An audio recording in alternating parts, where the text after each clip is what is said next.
بسم اللہ الرحمن الرحیم۔ گمنام ہیرو کے معزز ناظرین السلام علیکم۔ دوستو لائک ضرور کر دیا کریں، شکریہ۔ آئیے چلتے ہیں کہانی کی طرف۔ بات سمجھ میں آتی ہے۔ اول خان سر ہلا کر بولا، وہ یہ نہیں بتا سکا کہ اس کا ساتھی اب کہاں ملے گا۔ وہ بھی مزار پر پڑا ہوا تھا لیکن اب وہاں سے غائب ہو چکا تھا۔ میں نے جلال سے قیدی کا آپریٹس لے لیا ہے، کسی وقت کوشش کروں گا اس سے بات ہو سکے۔ اسی وقت کوشش کیوں نہیں کر لیتے؟ اس نے متجسس لہجے میں کہا۔ وہ بھڑک جائے گا، یہ بھی ہو سکتا ہے کہ اس کا آپریٹس بند ہو۔ اب وہ اپنے ساتھی کی خیر خبر لینے کے لیے 1 بجے اپنا آپریٹس آن کرے گا۔ اس وقت میں اس سے رابطہ قائم کرنے کی کوشش کروں گا۔ تم اسے دھوکہ دے سکتے ہو، تم ہی اس کے ساتھی ہو۔ میں قیدی کی آواز کی نقل کر سکتا ہوں مگر تیلگو زبان کا ایک لفظ بھی نہیں بول سکتا۔ آثار بتاتے ہیں کہ وہ آپس میں اسی زبان میں بات کرتے ہیں۔ یہ فریب ایک لمحے کے لیے بھی نہیں چل سکے گا۔ اسے گھیرنے کے لیے کوئی اور ہی گر آزمانا پڑے گا۔ وہ صدف مینشن لے جایا گیا ہے تو آئی بی والوں کا قیدی رہے گا یا اس کی ہمارے پاس منتقلی کا بھی کوئی امکان ہے؟ وہ وہیں رہے گا۔ جلال کی موجودگی میں مجھے وہاں کوئی دشواری پیش نہیں آئی۔ وہ نہ ہوتا تو قیدی کی زبان میں سوا اتارنا ممکن نہیں تھا۔ اس عجیب سزا کے نتائج کیا رہے؟ زبان بہت نرم عذب ہوتی ہے۔ سوئے کا سوراخ چھوٹا تھا جو بڑھ کر بڑے زخم میں تبدیل ہو گیا۔ اب اس کی زبان سوجی ہوئی ہے، اسے بولنے میں بہت دقت کا سامنا ہے۔ تم نے اس کا چہرہ اسیری سے پہلے ہی بگاڑ دیا تھا، اول خان نے محظوظ ہوتے ہوئے کہا۔ میں چہرے کے ساتھ اس کا دماغ بھی بگاڑنا چاہ رہا تھا۔ ابتدا میں نے اسے یہ تاثر دیا تھا کہ میں کوبرا ہوں۔ کوبرا ان لوگوں کے لیے ایک اندیکھی شخصیت ہے۔ اخباروں میں بات کھل جانے کے باوجود اسے مجھ پر شبہ نہیں ہوا اور وہ مجھے سوبراج یا کوبرا سمجھ کر لان تان کرنے لگا۔ مجھ سے چوک یہ ہوئی کہ میں نے دوسرے قیدیوں کے سامنے اسے تشدد کا نشانہ بنانے کا فیصلہ کر لیا اور سنیل نے بات کھول دی۔ اس سے کیا فرق پڑتا ہے؟ وہ گرفت میں آ چکا ہے، کس کو بتانے جائے گا وہ کس کا قیدی ہے؟ یہی سوچ کر میں نے سنیل کی حرکت کو نظر انداز کر دیا۔ ویسے بھی وہ بہت ابتر حالت میں ہے۔ ابرار ہم دونوں کے لیے چائے بنا کر لے آیا تھا۔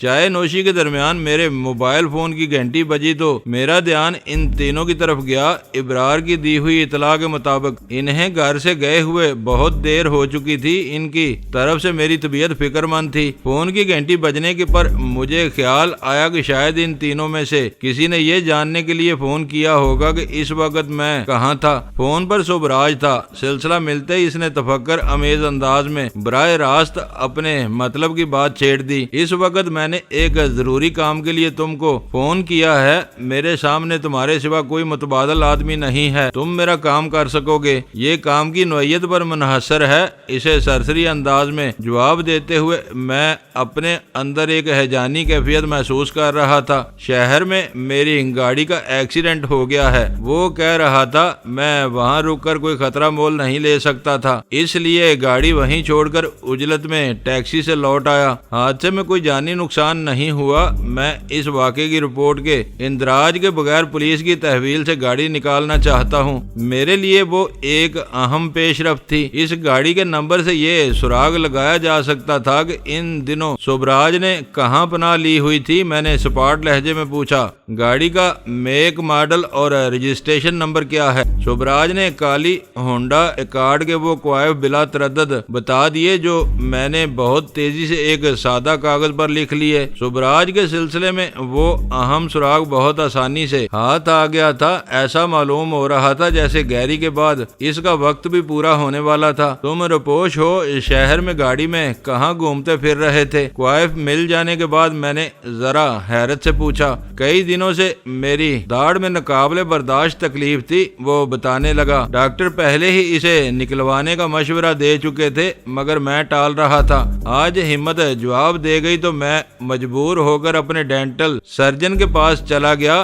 داڑھ نکلوا کر آ رہا تھا تو یہ حادثہ ہو گیا۔ ایک سفید گاڑی گاڑی والا بلا وجہ مجھے سائیڈ مارتا ہوا نکل گیا، وہ بھاگ گیا، تو اس معمولی حادثے کے بعد تمہیں گاڑی وہاں چھوڑنے کی کیا ضرورت تھی؟ تم بھی خاموشی سے اپنی گاڑی میں نکل جاتے۔ تم بال کی کھال نکالتے ہو، اس کی چڑچڑی آواز ابھری۔ میں اتنا احمق نہیں ہوں کہ بلا وجہ گاڑی وہاں چھوڑ کر چلا آتا۔ سفید گاڑی والا بھاگ گیا، مگر داڑھ نکلنے کی وجہ سے میرے اعصاب کشیدہ تھے۔ میں رفتار کی وجہ سے اپنی گاڑی پر قابو نہیں رکھ سکا، وہ سڑک کی وسطی پٹی پر ٹکرا کر دوسرے ٹریک پر چلی گئی اور انجن بند ہو گیا۔ میری گاڑی بری طرح تباہ ہوئی ہے، غنیمت ہے کہ میں بال بچ گیا۔ تمہاری پریشانی میرے لیے ناقابل فہم ہے۔ تم راج محل کو بھول سکتے ہو تو تمہارے لیے اس گاڑی کی کیا حیثیت ہے؟ اسے بھی بھول جاؤ۔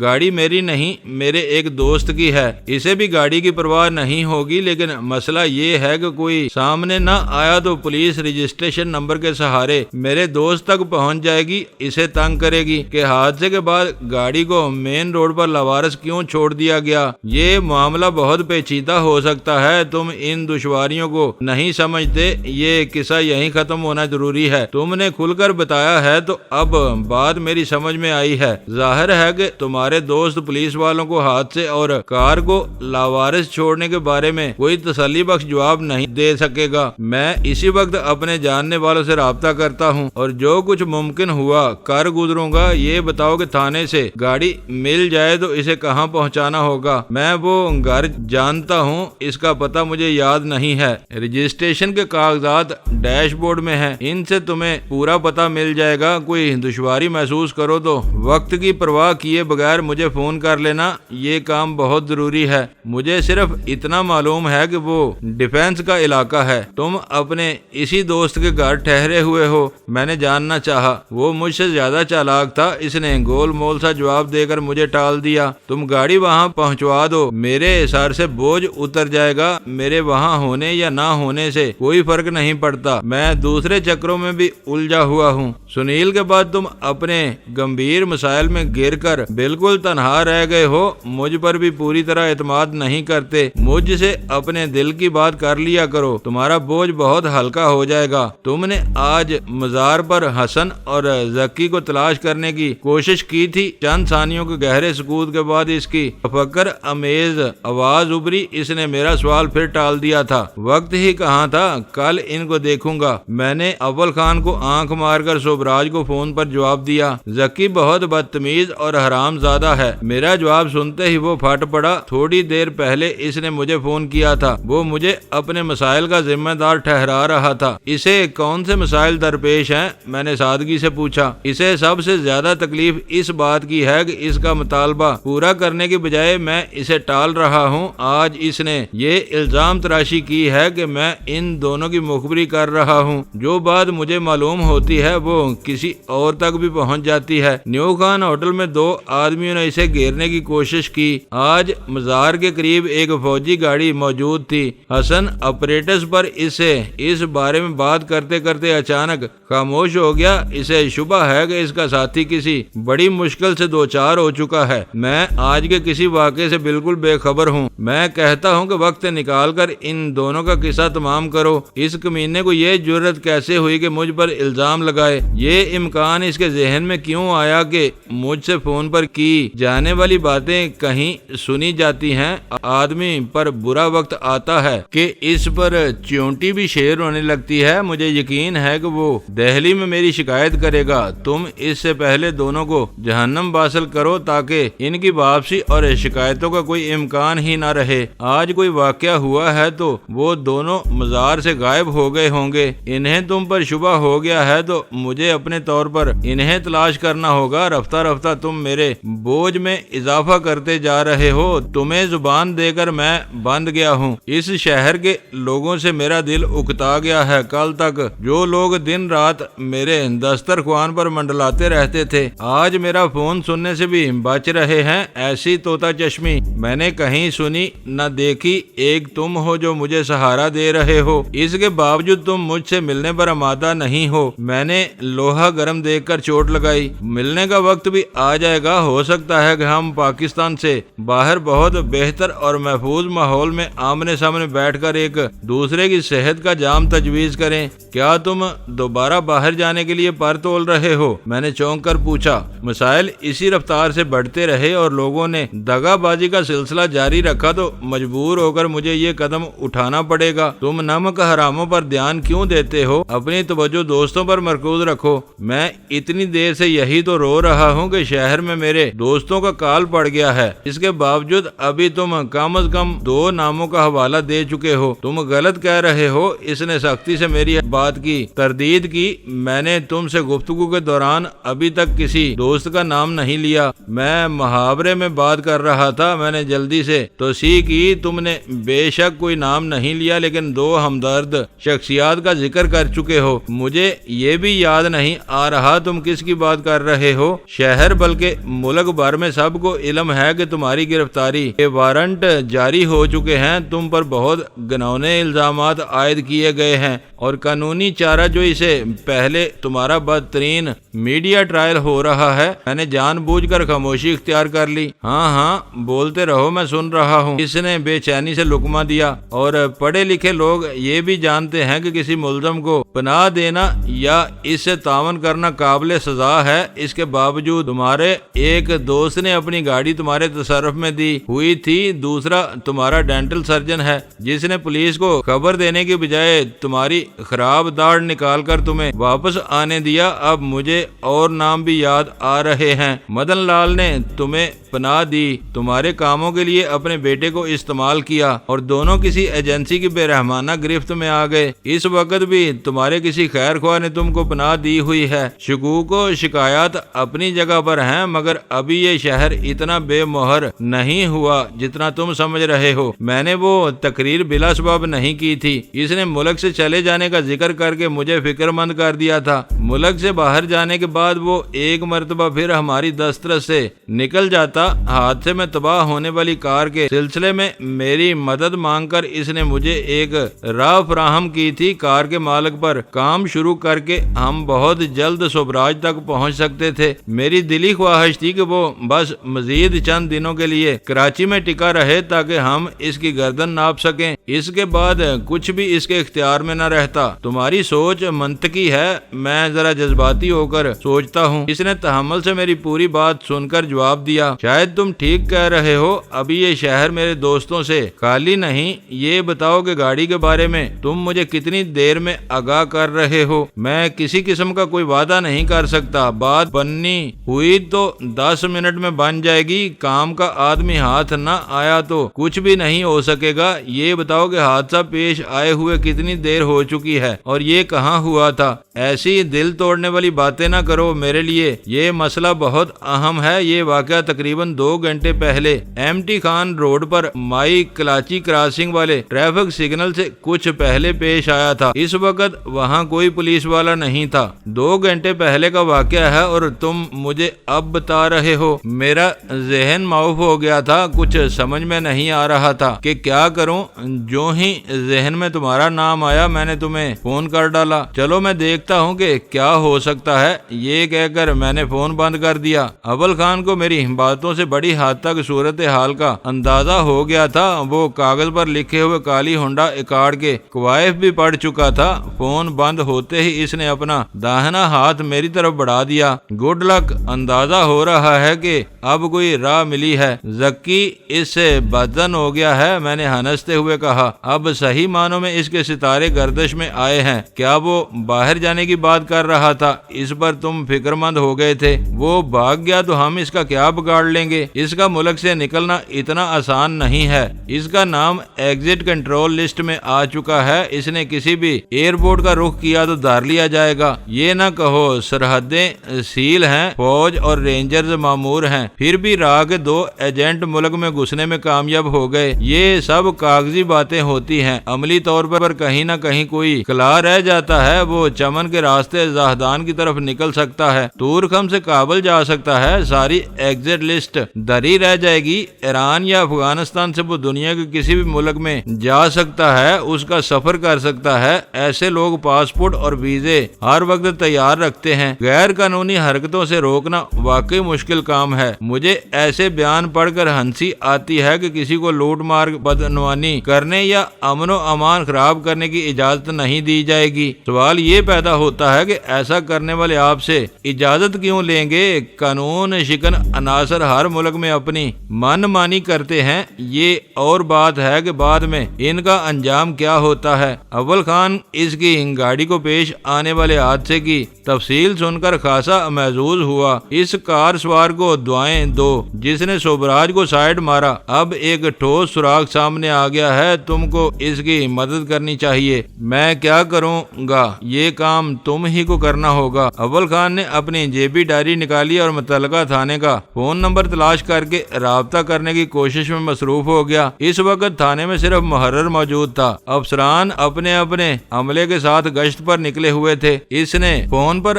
ذرا ڈپٹ کر بات کی تو اسے تھانے کے انچارج کا موبائل فون نمبر مل گیا۔ ایس ایچ او کے لیے اول خان کا سرسری تعارف کافی ثابت ہوا۔ اس رتبے کے پولیس افسران ایس ٹی ایف کی اہمیت سے آگاہ ہوتے تھے۔ گاڑی تھانے میں نہیں لائی گئی تھی، کرین دستیاب نہ ہونے کی وجہ سے وہ کام اگلی صبح تک کے لیے ملتوی کر دیا گیا تھا۔ اسے سڑک کے وسط سے ہٹا کر کنارے سے ضرور لگا دیا گیا تھا۔ ان لوگوں کا خیال تھا کہ کالی ایکارڈ والا حادثے میں زیادہ زخمی ہو گیا تھا، صبح تک کار کے کسی وارث کو تھانے سے رجوع کرنا چاہیے تھا۔ اس خیال سے حادثے کی ایف آئی آر کاٹی گئی تھی، نہ روزنامچے میں اس کا اندراج کیا گیا تھا۔ اول خان نے وہاں سے کار اٹھوانے کا ارادہ ظاہر کیا تو تھانے دار فوری طور پر رضامند ہو گیا۔ اس نے تھانے سے رجوع کیے بغیر کار اٹھانے کی اجازت دے دی۔ اس طرح وہ اپنے علاقے میں ایک حادثے کی ذمہ داری سے محفوظ ہو گیا تھا۔ پولیس کی طرف سے معاملہ صاف ہو گیا۔ اب کیا کرنا ہے؟ اول خان نے پوچھا۔ ہم میں سے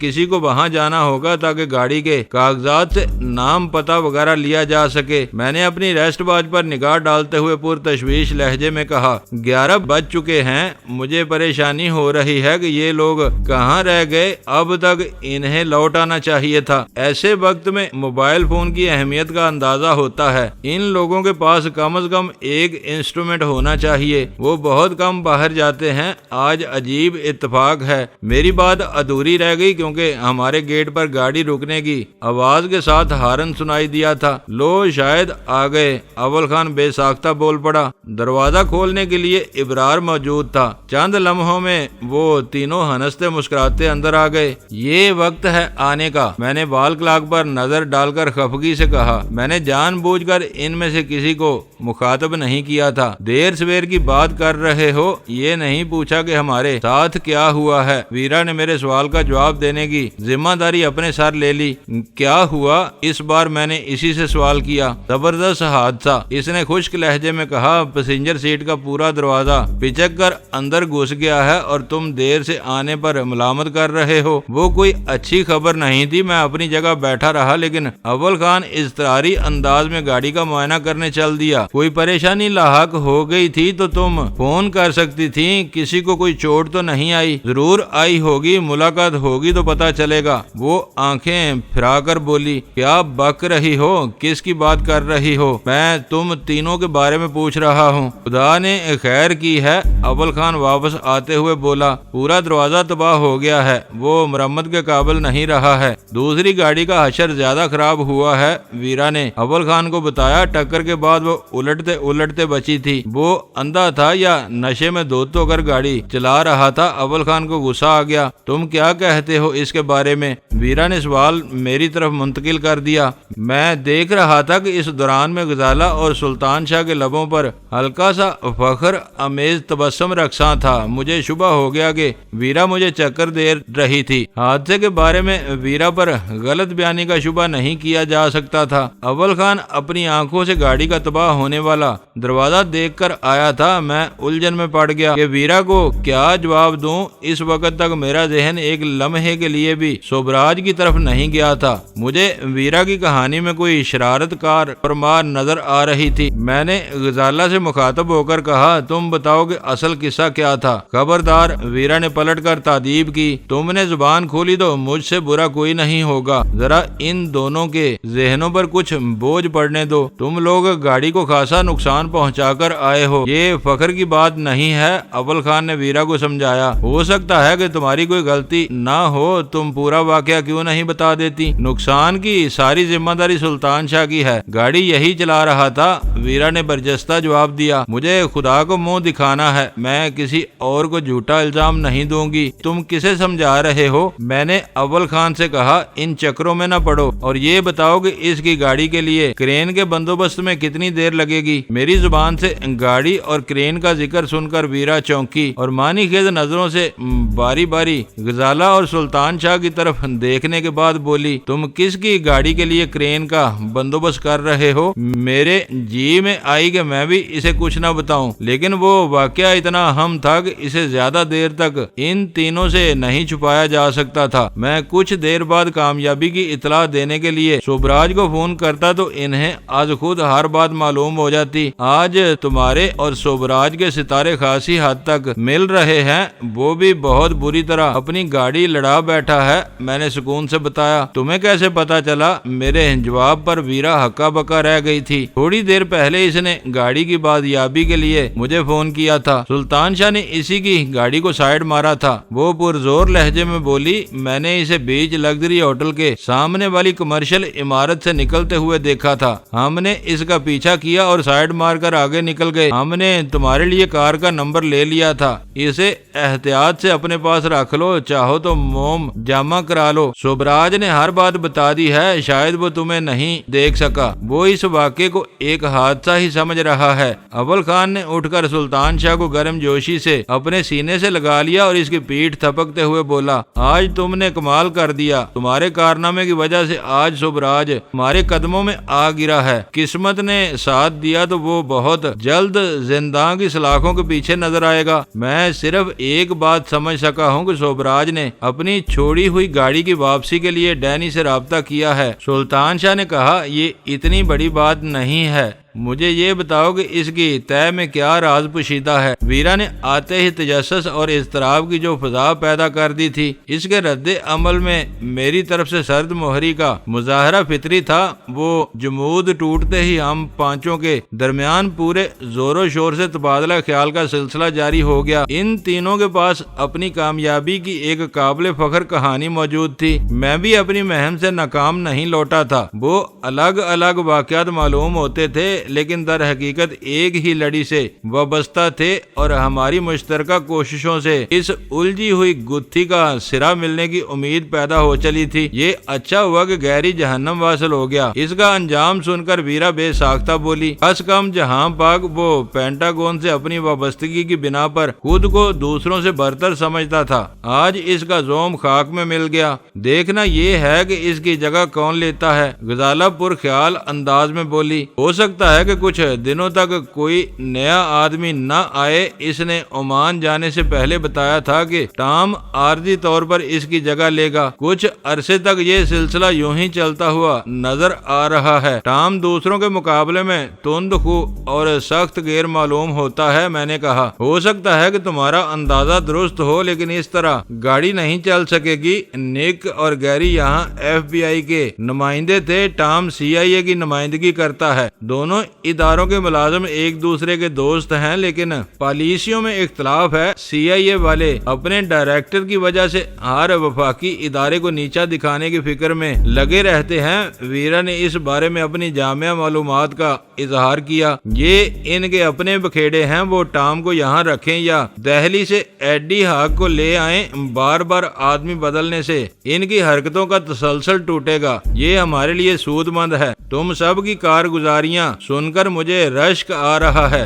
اول خان نے سنجیدگی سے کہا، تم نے جلال کے ساتھ مل کر چارلی کو اپنے چوہے دان میں پھانس لیا، لڑکیاں ڈنر کے لیے نکلی تو انہیں سوبراج ٹکرا گیا۔ میں آج کل بالکل بیکار بیٹھا ہوا ہوں، فکر نہ کرو، سوبراج کی گاڑی تم ہی پہنچاؤ گے۔ میں نے اسے کام یاد دلایا۔ تمہارا کیا اندازہ ہے سوبراج وہاں موجود ہوگا؟ اول خان نے پوچھا۔ مشکل ہے، وہ لومڑی کی طرح چلاک ہے، وہ وہیں رہ رہا ہے، تب بھی اس وقت وہاں سے سرک جائے گا۔ دیکھتا ہوں کہ فون پر اس سے کس ڈب سے بات ہوتی ہے۔ تم نے کہا اور میں نے سن لیا، لیکن یہ بات ذہن میں رکھنا کہ تھانے دار کو فون کر کے گاڑی چھڑانے کی بات اور تھی۔ جب تک جنرل کی طرف سے گرین سگنل نہیں مل جاتا میں عملی طور پر تمہارا ہاتھ نہیں بٹا سکوں گا۔ تم مجبور ہو تو میں خود اس معاملے کو دیکھوں گا۔ راج محل کے عملے نے مجھے کرنل دابر کے روپ میں دیکھا ہوا تھا۔ سوبراج سے آج تک کسی بھی روپ میں آمنا سامنا ہونے کی نوبت نہیں آئی تھی۔ آج میں ڈینی کا ہرکارہ بن کر چلا جاؤں گا۔ تمہیں یہ خطرہ مول لینے کی ضرورت نہیں، میں تر و تازہ ہوں۔ چاہو گے تو